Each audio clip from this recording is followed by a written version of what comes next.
Olá, Jair Bolsonaro. Venho a público agora me dirigir à família brasileira. Esta família tão desrespeitada pelo governo do PT ao longo dos últimos 13 anos. O que está acontecendo comigo, para mim, não é novidade. Afinal, no caderno de tese do PT, no item 157, está bem claro, onde está escrito: a cassação do mandato do deputado Jair Bolsonaro só terá chance de êxito se houver intensa pressão social.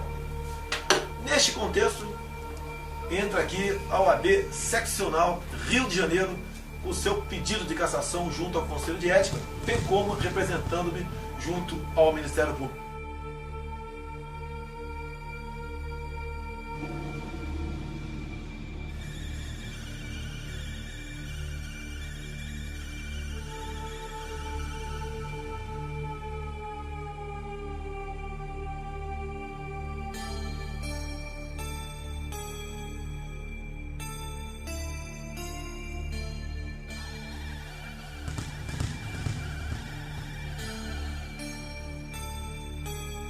O seu presidente diz que seu pai foi um desaparecido político. Realmente ele desapareceu em 1974. Gostaria que isso não tivesse acontecido. Mas o pai dele vem de Recife para o Rio de Janeiro. E em Recife começou efetivamente a luta armada em nosso país, com a bomba no aeroporto de Guararapes, onde morreu um jornalista, um almirante e 10 civis foram mutilados. Nome desse grupo: Ação Popular Marxista-Leninista. Eu quero repetir: o grupo do pai do Felipe Santa Cruz. Ação Popular Marxista-Leninista. Alguém acha de sã consciência que um grupo com esse nome estava preocupado com democracia em nosso país? Ou queria de fato impor aqui o marxismo através da luta armada? Eles eram violentos. Matavam, sequestravam, justiçavam aqueles próprios companheiros que porventura desconfiassem dele.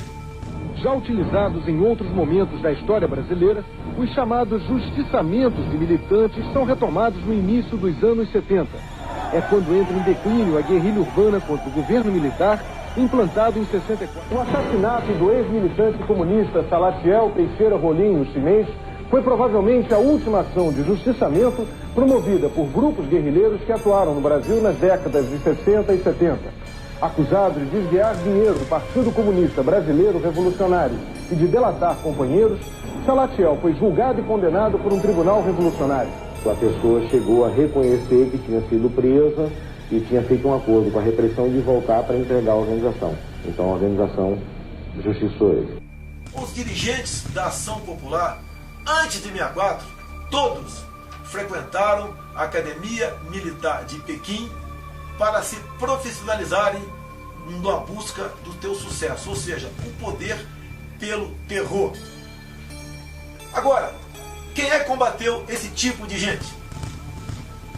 Na época, em nome do Estado e de forma legal, um dos homens foi o senhor coronel da artilharia, Carlos Alberto Brilhante Ustra, que em seu livro conta em detalhes, com fatos narrativos, de tudo o que aconteceu naquela época.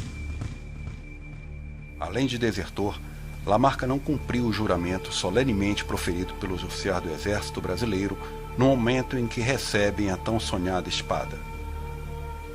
E dedicar-me inteiramente ao serviço da pátria, cuja honra, integridade e instituições defenderei com o sacrifício da própria vida.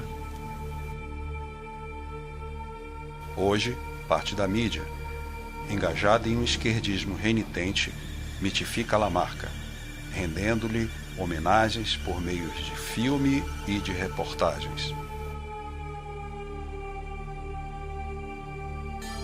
Esse livro, A Verdade Sufocada, é aquele que o PT não quer que a população brasileira tome conhecimento. Hoje você estudar Marx nas escolas é virtuoso, é humano. Mesmo pessoas como ele têm integrado aqui o grupo de comunistas do passado que executou mais de 100 milhões de inocentes. Agora, falar da obra de Carlos Alberto Brilhante Ustra, coronel de artilharia do Exército Brasileiro, chefe do DOI de São Paulo, não pode. Acusam-me até de crime contra a humanidade. Lembro que não existe uma só sentença criminal transitada em julgado em desfavor do coronel Brilhante Ustra. Ou seja, não existe nenhuma prova que ele tenha sido torturador. Caso fosse, jamais eu estaria falando sobre a vida pregressa dele. Por ocasião do relatório final da Comissão Nacional da Verdade, cujo presidente à época era o senhor Pedro Dalari. O Lenin falava a verdade é sempre revolucionária. Obviamente, meus senhores, essa verdade revolucionária nós não podemos entender como sendo algo que pode ser aproveitado em prol da humanidade, da democracia e da nossa liberdade. O que está em jogo aqui não é o meu futuro político. Se eu tivesse ficado quieto, não tivesse citado o nome Brilhante Ustra por ocasião da votação do impeachment, eu poderia até estar muito bem politicamente falando, já que atingia aí os 10% da intenção de votos. Não me interessa agora se eu passo para 5, 3, 15 ou 20. O que interessa para mim é o futuro do meu país. Não podemos sonhar com 2018 se não passarmos por 2016.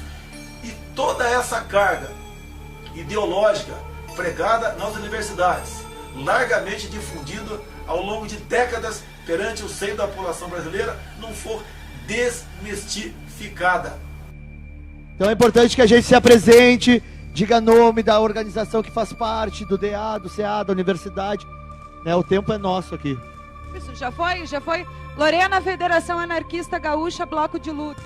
Sou Gabriel Antunes, sou estudante da Escola de Teatro e Dança da UFPA, sou do Pará, não sou de Porto Alegre. Sou do Vamos à Luta, da CST e do PSOL.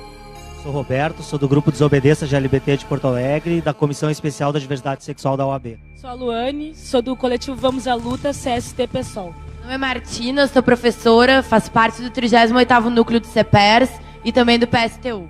Juliana, do Centro Estudantil de Relações Internacionais da URGS, do Movimento Mudança e da Juventude do PT. Sou a Clara Nanda, estudante de Ciências Sociais da Unicinos e da Juventude do PT. Sou alemão, professor da rede estadual e do coletivo Resistência Socialista. Sou Daniel, sou professor de Estado e Sociologia do Julinho e sou da Juventude do Partido dos Trabalhadores, PT. Ou alguém acha que a esquerda, no caso o PT, deixará o governo sem fazer valer as ameaças que grupos sociais têm feito dentro do Palácio do Planalto, como pegar em armas, tocar fogo no Brasil, não resistir, ir à luta? Eu peço a Deus para estar errado. Ir para as ruas entrincheirados com arma na mão se tentarem derrubar a presidenta Dilma Rousseff. A forma de enfrentar a bancada da bala contra o golpe é ocupar as propriedades deles ainda lá nas bases, lá no campo. E é a CONTAG, é os movimentos sociais do campo que vão fazer isso.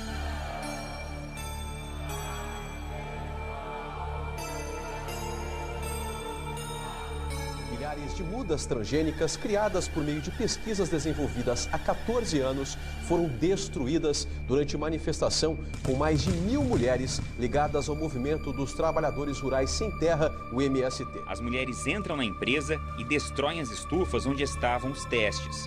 As manifestantes vieram direto para as estufas onde a empresa faz pesquisas com novas espécies de eucaliptos. As mulheres destruíram milhares de mudas que estão sendo desenvolvidas desde 2001.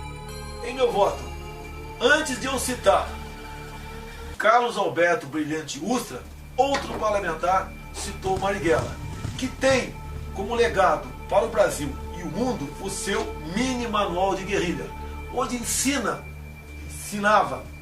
de forma clara e didática a execução dos crimes mais bárbaros possíveis para chocar a opinião pública e chegar ao poder, como sequestros, assassinatos, roubos e execuções de policiais militares. Marighella, ¿existen en Brasil fuerzas revolucionarias capaces de resistir a la dictadura y de ir a una lucha armada contra el régimen? Sim, existem essas forças. minha posição e a dos camaradas que estão com a mesma disposição, que têm a mesma convicção, é exatamente a da preparação da luta armada, do desencadeamento da luta de guerrilhas e da concentração de todos os esforços nessa atividade. Era isso que tinha a esclarecer. ¿Qué fuerzas revolucionarias y qué tipo de organización cree usted que lograría la Alianza Armada de Obreros y Campesinos que se señala como necesaria para llegar a crear el núcleo del Ejército de Liberación Brasileño? O que deveríamos fazer era procurar lançar a luta de guerrilhas na área rural do país, sem nos preocuparmos em que qualquer das organizações existentes tomasse a iniciativa. É ocupar as propriedades deles, ainda lá nas bases, lá no campo. E é a CONTAG, é os movimentos sociais do campo que vão fazer isso. Como disse o comandante Che Guevara, criar 1, 2, 3, muitos Vietnãs. Não podemos pensar que pessoas que pensam ainda hoje em dia dessa forma, como no passado, no caso Marighella, estiveram ou estão no momento preocupados com a nossa liberdade ou com a nossa democracia. O soldado que vai à guerra e tem medo de morrer é um covarde. Não estou afrontando quem quer que seja, mas o meu mandato estará a serviço da verdade, da democracia e da nossa liberdade. Muito obrigado a todos e fique com Deus. O Brasil acima de tudo!